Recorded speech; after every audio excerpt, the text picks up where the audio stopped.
Coming to the stage next, we have Maggie Hyde. You guys give it up for Maggie. Yes.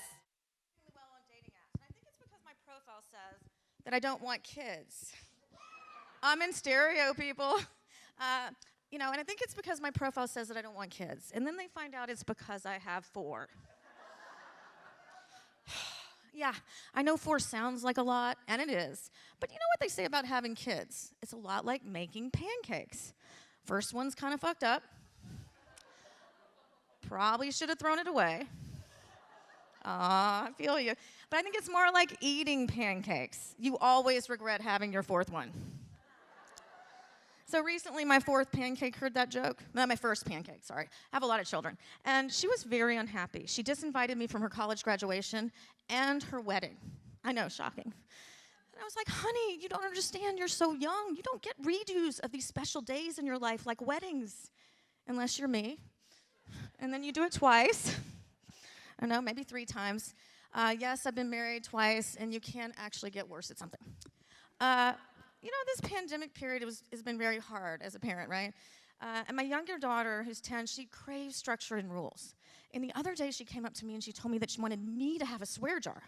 And I was like, I'll pay you $20 to shut the fuck up about the swear jar. And she was like, how about 80? And I was like, I have taught you some fucking things. Yeah, but it's been hard. I mean, we used to sit down to dinner and say grace. Now we just say fuck it. It's even changed the way I parent my older son, who's 19. I used to be like, when are you going to stop smoking weed? And now I'm like, when are you going to come over with weed? Yeah. But there was one kind of silver lining to this whole pandemic thing for me. I didn't have to lie to my daughter about why I didn't want to take her to Disneyland anymore. I mean, I used to tell her the park was in Massachusetts. But I think the real reason I don't like Disneyland is the rides remind me of a map of all my failed relationships. Like the Splash Mountain ride reminds me of all my hookups. Never as wet as I thought I would be, and God, I wish there weren't any pictures. Oh, cell phones. And Small World ride reminds me of divorce. You're in the dark, it takes forever, and at the end of the day, you're stuck with a bunch of singing children. God, I can still hear them. Can you guys hear them? It's a world of lawyers, a world of tears. It's a world of secrets and wasted years. There's so much that we shared that it's time to beware. Why did I ask for full custody? Yes.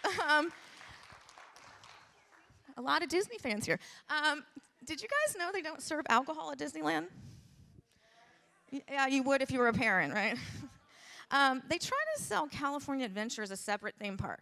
But it's really just a bar for grown-ups. I mean, we would go there if there was a tire swing and a keg. Yes, maybe not a lot of drinkers here. That part of my set was brought to you by Knott's Berry Farm. I'm on the wrong side of 30 and 40. And when you get to be my age, you learn a lot of things. I know the best pickup line for a woman over 40. You want to hear it? Let me see your ID. That's how I ended up dating 6 cashiers from Trader Joe's. What? I love a man in a Hawaiian shirt, right, ladies? But you know what? When you get to be my age, men will say this thing to you. They'll say, you look so good for your age. And that's a backhanded compliment if I've ever heard one. But you know what? 2 can play at that game. Next time I'm going to say to him, you know what? You look so good for a bald guy with small hands. Yes. But you know what? My girlfriends and I talk about the divorce diet. When one of us gets divorced, we lose 10 pounds, we look and feel so much better. I don't think the same is true for guys. They look so sad, and I think it's because they don't have the same emotional support from their guy friends. I mean, I can't see guys sitting around like, bro, she was totally dimming your light. Let's go on a cleanse and take a pole dancing class. Dude, it's so inspiring. But you know what? At the end of my last marriage, I was willing to do anything to save it. I learned to cook. I went to therapy. This is out there for St. George. And I even took a class on how to give a great blowjob. And it's not that I learned anything that technical, but I did learn that the secret to giving a great blowjob is pretending you like doing it. So I guess it was more of an acting class. Yes, yes, yes. But you know what, you guys? I finally met a great guy the old-fashioned way. Drunk at a bar while I was out with one of his friends. Yeah, it was a relief because I really hate dating apps. You know, they've turned people into the equivalent of fast food.